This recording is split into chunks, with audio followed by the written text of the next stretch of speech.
দর্শক, সামনের ঈদযাত্রা, সেই ঈদযাত্রা নির্বিঘ্ন করতে ঢাকা ময়মনসিংহ মহাসড়কে যে অবৈধ স্থাপনা রয়েছে এবং বিভিন্ন অবৈধ পার্কিং যে ময়লা রয়েছে সেগুলো উচ্ছেদ অভিযানে সরাসরি নেতৃত্ব দিচ্ছেন গাজীপুর ৩ আসনের যিনি সংসদ সদস্য অধ্যাপক ডাক্তার এস.এম. রফিকুল ইসলাম বাচ্চারা দেখতে পাচ্ছেন যে অর্থাৎ হচ্ছে এখানে রয়েছেন উপজেলা নির্বাহী অফিসার নাহিদ ভুঁইয়া, রয়েছেন highway police in charge Kamrul Islam, রয়েছেন হচ্ছে শ্রীপুর থানা ভারপ্রাপ্ত কর্মকর্তা নাসির আহমেদ, অর্থাৎ হচ্ছে মহাসড়কের পাশে যে অবৈধ ভাসমান যে দোকানপাট ফুটপাত সেগুলোকে হচ্ছে উচ্ছেদ অভিযানে তিনি হচ্ছে নিজেই হচ্ছে আপনার নেতৃত্ব দিচ্ছেন এবং দেখতে পাচ্ছেন যে অর্থাৎ হচ্ছে সবাইকে নিয়ে অর্থাৎ হচ্ছে যে অর্থাৎ হচ্ছে অবৈধ যে পার্কিং রয়েছে, যে অর্থাৎ হচ্ছে বাস পার্কিং রয়েছে, এগুলো আমরা একটু দেখাতে চাই আপনাদেরকে যে তিনি হচ্ছে আপনার দেখতে পাচ্ছেন হচ্ছে মহাসড়কের যে ময়লাগুলো ফেলা হয়েছে সেটি নিয়ে তিনি হচ্ছে কাজ করছেন এবং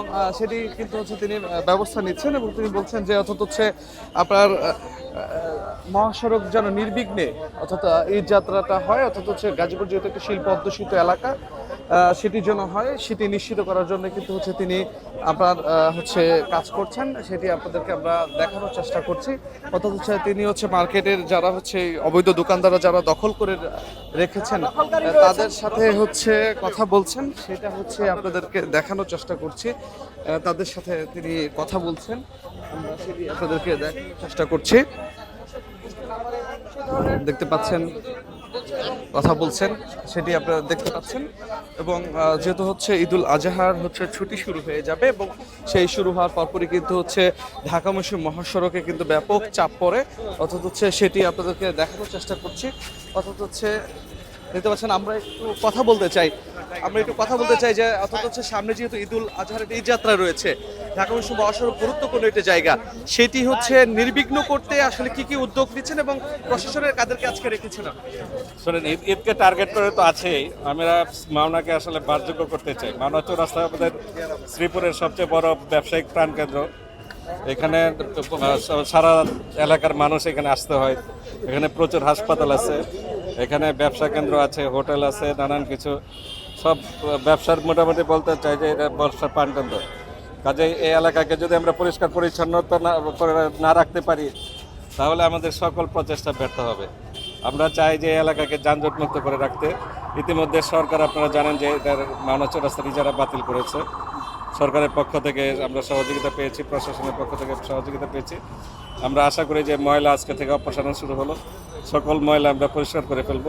ভবিষ্যতে ব্যবসায়ীরা যাতে সচেতনভাবে রাস্তাঘাটে ময়লা না ফেলে সেই ব্যাপারে আমরা সচেতনমূলক কার্যক্রম পরিচালনা করব এবং আমরা আস্তে আস্তে মাওনা চৌরাস্তাকে একটা সুন্দর পরিবেশ আমরা মানুষকে উপহার দিতে চাই। আমি বিশেষভাবে এইবার ঈদে যারা ঈদ করতে আসবেন তারা এসে যেন দেখে যে মাওনা চৌরাস্তা একটা পরিষ্কার পরিচ্ছন্ন ব্যবসায়িক কেন্দ্র তারা পেয়েছে। আপনি মনে হয় প্রথম যিনি হচ্ছে মাওনা চৌরাস্তাকে হচ্ছে নিজে ডিউ দিয়ে হচ্ছে এটা বাতিল করেছেন, তো সেই ক্ষেত্রে প্রশাসনও তো এই বিষয়ে খুবই জিরো টলারেন্স নীতি রাখবে বলে আপনি মনে করছেন? প্রশাসন, আপনার আমাদের মাননীয় ইউনো মহোদয় আছেন, উনি ইউনো এবং আবার পৌর প্রশাসক হিসেবে দায়িত্ব পালন করছেন। আমি আশা করি উনি সহযোগিতা করলে সকল ড্রেন উনি পরিষ্কার করে ফেলতে পারবেন এবং ময়লার সরানোর যে যন্ত্রপাতি সেটা কিন্তু পৌরসভার অধীনেই। কাজে এইগুলি ওনার সহযোগিতা নিয়ে আমরা কাজ করলে আমরা অবশ্যই সফল হব।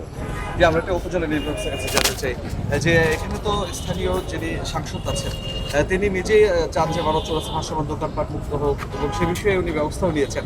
তো আপনারা এটি আসলে নিয়মিত উচ্ছেদ অভিযানের মাধ্যমে এটিকে হচ্ছে ঠিক রাখবেন কিনা, না শুধু এই যাত্রার জন্য এটি করছেন? না জি, ধন্যবাদ আপনাকে। আসলে এই বিষয়ে আমরা যে এই বছর যখন বাজারটা ইজারা হয় নাই তার পরবর্তীতে কিন্তু আমরা মাঝে মধ্যে অভিযান পরিচালনা করে থাকি। যেমন কিছুদিন আগে সহকারী কমিশনার ভূমি বাজারে এসেছেন, যে অবৈধ স্থাপনাগুলো রয়েছে সেগুলো উচ্ছেদের ব্যবস্থা নিয়েছেন এবং এই আমাদের যে কার্যক্রমটা এটা নিয়মিত থাকবে। সমস্যাটা হচ্ছে হয়তো আমরা আজকে উচ্ছেদ করে গেলাম, আবার কালকে বসে যাচ্ছে। তো আমি এই বিষয়ে আমাদের উপজেলা প্রশাসন সহ যে হাইওয়ে থানা রয়েছেন এবং অফিসার ইনচার্জ শ্রীপুর থানা রয়েছেন, আমি সকলে অনুরোধ করবো যে এই বিষয়টি সকলেই নজরে রাখেন এবং যদি অবৈধ ভাসমান দোকান যখনই আসবে প্রয়োজনে এটা উচ্ছেদের প্রয়োজনীয় ব্যবস্থা নেন অথবা আমাদেরকে ইনফর্ম করলে আমরাও সেটা নিয়মিতভাবে এই উচ্ছেদ অভিযান অব্যাহত রাখি। ধন্যবাদ। আপনার অনেক সময় রাজনৈতিক মানে সদিচ্ছার অভাব থাকে, যেহেতু এখানে এমপি নিজেই হচ্ছে নির্দেশ দিয়েছেন, আপনারা কতটা সহযোগিতা করছেন? ধন্যবাদ আপনাকে। যেখানে আপনারা জানেন আমাদের গাজীপুর 3 সংসদীয় আসনে মাননীয় সংসদ সদস্য উনি আন্তরিক, সেখানে কোনো দল ব্যক্তি তাদেরকে আমরা নির্ণয় করব না। আমরা স্বচ্ছ এবং পরিচ্ছন্ন রাখার জন্য, মাওনা চৌরাস্তার সমস্ত প্রকার ময়লাকে অবমুক্ত করার জন্য আমরা সর্বোচ্চ গুরুত্ব দিয়ে সমস্ত জনগণকে সাথে নিয়ে এবং সাংবাদিক মহোদয়দেরকে সাথে নিয়ে, মাওনা চৌরাস্তার ব্যবসায়ীদেরকে সাথে নিয়ে, মালিকদেরকে সাথে নিয়ে আমরা সর্বোচ্চ স্বচ্ছন্দ পরিচ্ছন্নভাবে আমরা পরিচ্ছন্ন রাখার চেষ্টা করব ইনশাআল্লাহ। শুনছিলেন অর্থাৎ হচ্ছে স্থানীয় সাংসদ তিনি কিন্তু হচ্ছে এই ব্যবস্থাটি হচ্ছে গ্রহণ করছেন। অর্থাৎ হচ্ছে আমরা হচ্ছে যেহেতু ঈদ যাত্রাকে স্বাভাবিক করতে, আপনার শ্রীপুরকে স্বাভাবিক করতে কিন্তু হচ্ছে আপনার এই ধরনের পদক্ষেপ হচ্ছে সবসময় থাকবে, এমনটি কিন্তু আসলে হচ্ছে দাবি করছেন এখানকার সচেতন নাগরিক মহল। এই ছিল সর্বশেষ।